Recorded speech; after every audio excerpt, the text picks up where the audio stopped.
Hey everybody, Brad with Full Spectrum Survival. We are each trying to become more prepared with each and every week. Some of us with each and every day for unknown events, for disasters that take place, for things that are outside of normal control.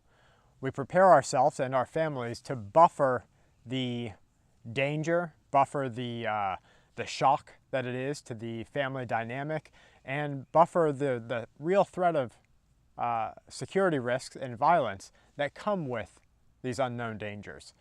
So in our last video, we asked our Patreon members over on Patreon and you guys here on the channel, where are you least prepared for? So the poll is in from the Patreon members. So thank you guys so much for taking part in this. It's a huge benefit to each of our group dynamics because we can each look at these things and say, okay, we can make change here and we can really do something both together and individually as groups.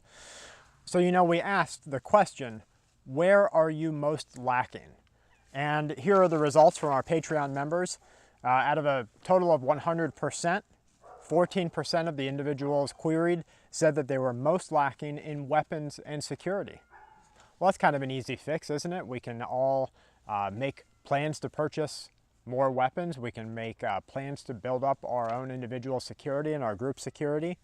15% of the people said that they were least prepared in food and water. Those again are actionable deficiencies. We can look at a lack of preparation in food and make a budgeted plan that says every time I go to the grocery store, I'm going to buy an extra 25 pounds of rice. Every month, put an extra 25 pounds of rice on the list. That is a very substantial amount of calories. Add to that your beans, add to that your canned goods, and you have the makings of a very prepared food stock plan. 13% of the people, and this was the least amount of people, said that they were the least prepared in communications and planning. And that makes sense, doesn't it? Because we are here as a community and we are discussing planning. We're looking at communications. We're obviously adept at using telecommunications and the internet. And so we've been able to easily find other forms of communications. That's not really that hard of one. If you are lacking in communications and planning, a very actionable method to move forward is to first start with something small scale, like a GMRS radio, and your immediate group dynamic. And get everybody trained on codes there, squelch codes, get everybody trained on what to do, radio silence, things like that. Those are things we can all do. Then step up and please, I implore everybody, get your technician's ham radio license and get your hands on a small ham radio and start using it to your advantage. I believe there's some new rules coming out that says technicians will be able to use the international band for limited data and voice communication. So that'll really help us, really reach out to other continents. So that's huge. 26% of the people said that they were least prepared for solar and wind power. So power backups. We might each look at our individual power needs and say things like, I could go a year without power. Say things like, I've weathered previous blackouts just fine.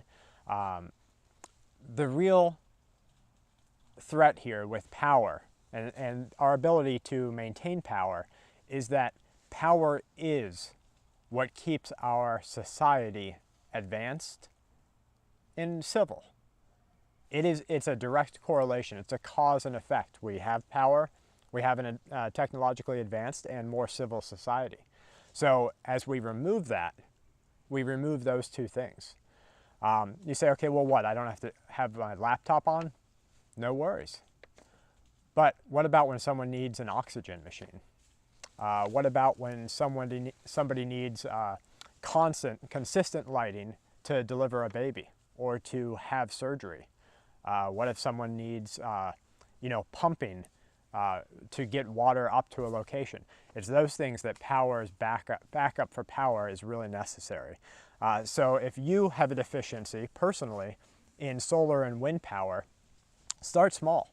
You can go on eBay and get a 245 watt solar panel, which is a fair amount of wattage, for around $115 to $150.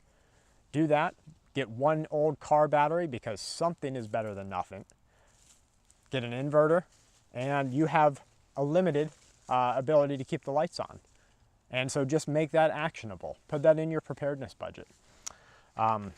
If you guys have any suggestions for people, please put it in the comment box. Okay, so the most people, 27%, and these are rough figures here. We took a couple of variations out, so it might be a little bit under 100%. The most people were least prepared for drill readiness and group planning. That is one that if we look at our own individual planning, that's one that'll bite us in the butt, because those types of situations, when we let an event take place and we don't have group readiness plans or our own drill readiness plans, we are doing things unproven on the whim of the moment. And so we're always in that reactionary phase. And I'll give you an example, just a real clean example. You have a long-term power outage. Again, that removes some of civility in society. You have people that start getting hungry.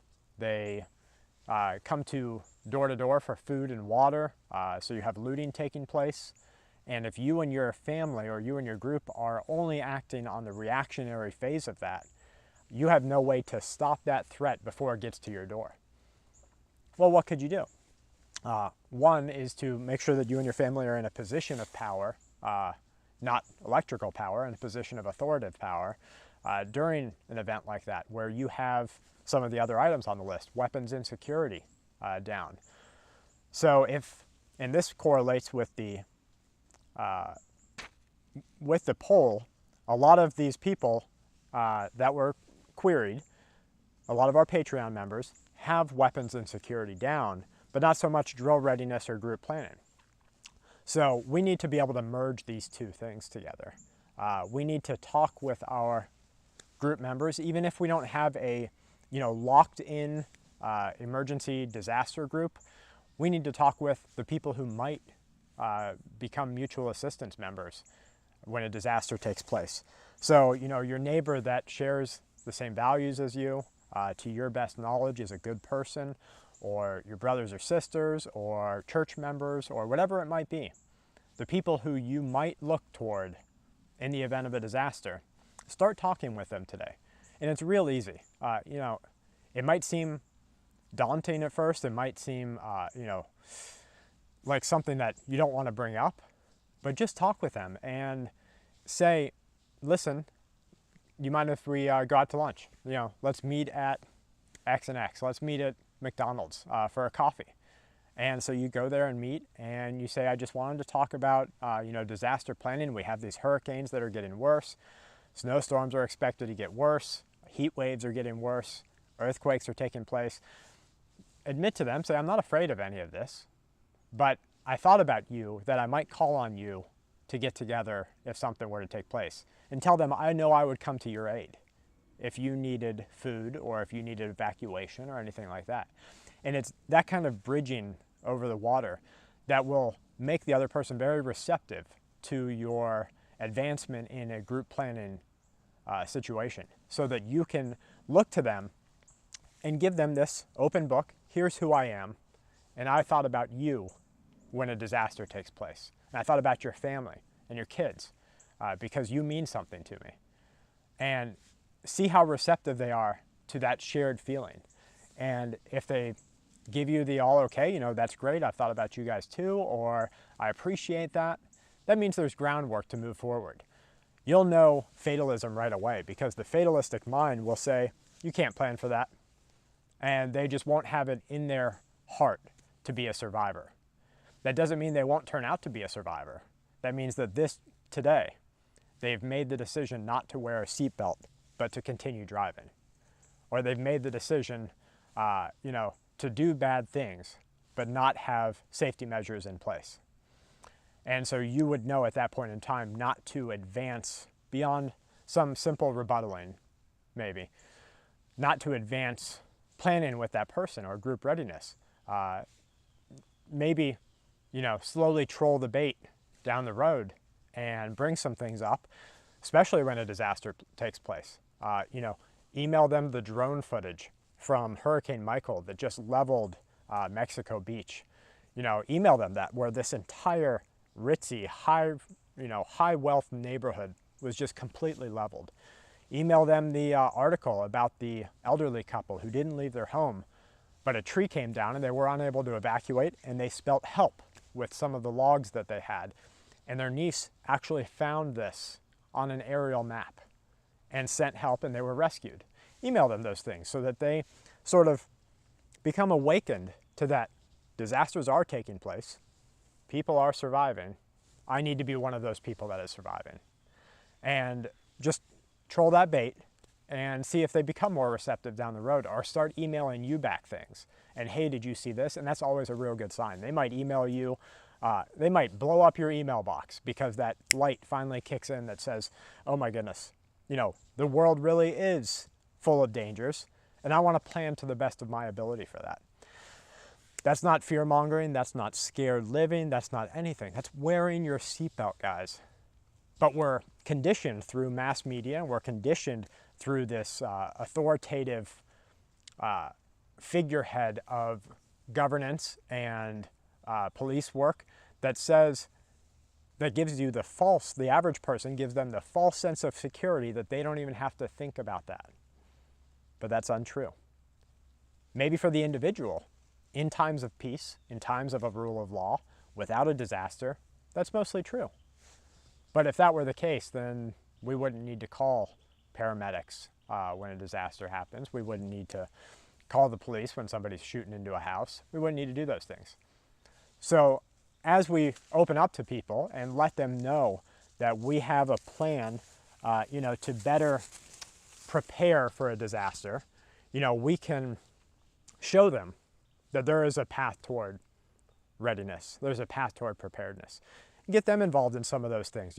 My biggest heartfelt reason for preparing is that I'm also going to be able to help other people. And I'm not talking about the fatalistic minds that didn't want to be prepared.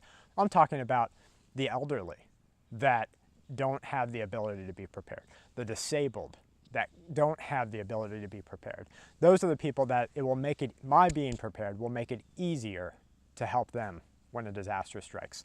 So guys, that is the poll. Most people were unprepared for drill readiness and group planning. Similar subsets were in the video that we released that people said, yeah, that's where they were least prepared. Now, we had some people that said they've lived without power for 1,000,000 years and it never bothered them. But we have to remember that when a disaster strikes, power equals civility and technology. And so without those, we will be deficient in other areas. Guys, I hope you enjoyed this video. I hope it got your mindset, opening up and thinking about maybe there's some people that you need to reach out to and talk to and start a group preparedness or group readiness plan. Even if it's just the person in your neighborhood or at church or at work or a family member that you've thought about you would call or that might call on you in the event of a disaster. Special thank you to our Patreon members for taking part in this poll. I think we're going to do a poll like this every single month. I think it was a really powerful way for us all to advance our own preparation. So thank you guys so much. I hope you're enjoying the daily links that we're posting there.